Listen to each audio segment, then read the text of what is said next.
All right, welcome to The Explainer. Today, we are diving deep, literally, into our planet's icy past.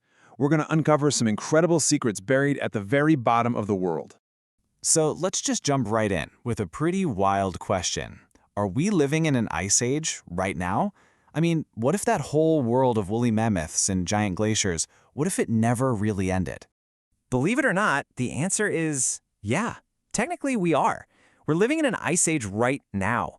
It just so happens we're in let's call it, a temporary warm spell. So, this warm phase has a name. It's called an interglacial. And you can think of it like hitting the pause button on a really, really long, cold movie. The ice age itself? Oh, it's definitely not over. And if you want proof, just look to the poles. Those massive ice sheets on Antarctica and Greenland, they're still holding on to a mind-boggling 75% of all the fresh water on our planet. It's just frozen solid. Okay, so that leads to the big question, right? Why? Why does our planet cycle between these deep freezes and these little warm spells? Well, the answer isn't actually on Earth. It's in our planet's epic journey through space. It all comes down to these three kind of cosmic long-term patterns. They're called Milankovitch cycles. And basically, these three rhythms work together to change how much sunlight hits different parts of the Earth. We're talking over huge timescales, like tens of thousands of years.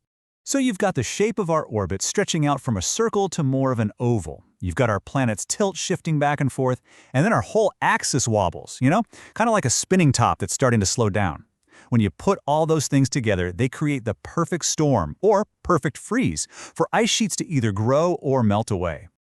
All right, let's go back in time. Let's imagine what it was like during the last deep freeze, at the absolute peak of the last glacial period. It was, no exaggeration, a world of giants. I mean, we're talking about absolutely incredible creatures roaming every continent, from the woolly mammoths and saber-toothed cats in North America all the way to giant lizards in Australia. Just wild. And right there, in the middle of all these massive beasts, were our ancestors, modern humans, Homo sapiens. And they didn't just survive this brutal cold, they actually thrived. They even migrated into North America right around the peak of the Ice Age, about 23,000 years ago. Just incredible resilience. So, as most of the planet started to thaw out and we slid into this comfy warm phase we're in now, one place held on. It's still there, a living, breathing relic of that frozen world. So, the question is, where is the Ice Age now? Where is the beating heart of that deep freeze today? Well, it's been hiding in plain sight this whole time, right at the bottom of the world, the massive ice-blanketed continent of Antarctica. And don't for a second think this place is just some boring, barren wasteland. No way.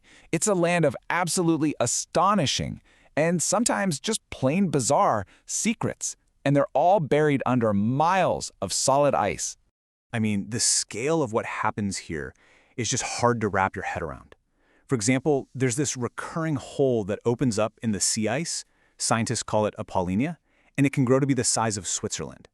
Just gone. And it gets weirder. Deep beneath those ice sheets, there are hundreds of hidden lakes. We're talking bodies of water that have been totally cut off from the rest of the world for millions of years. And get this, some of them are teeming with life, with tiny microorganisms, all kept from freezing by the insane pressure of the ice above. And then you have one of the most incredible sights on Earth, blood falls.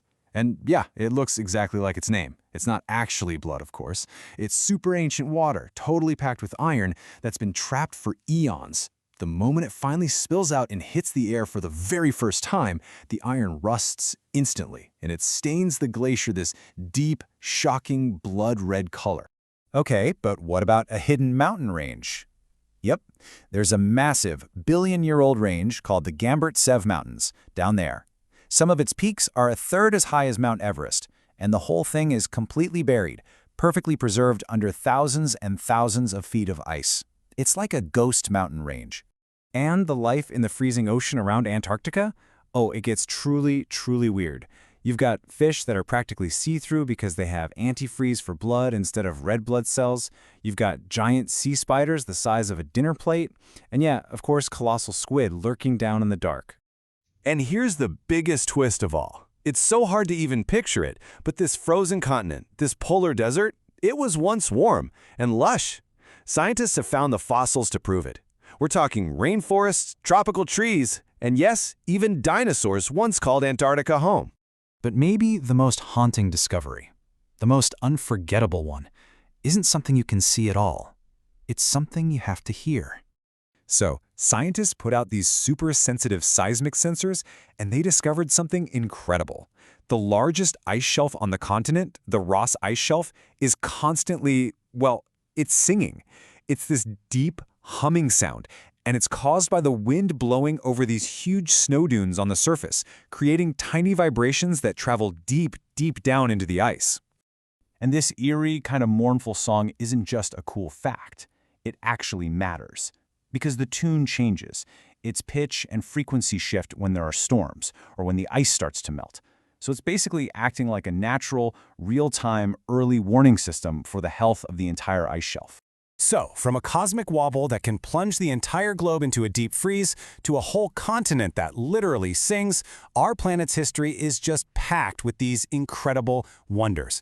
And it really just leaves you with one big question, right? What other secrets are still out there, buried deep, just waiting for us to find them?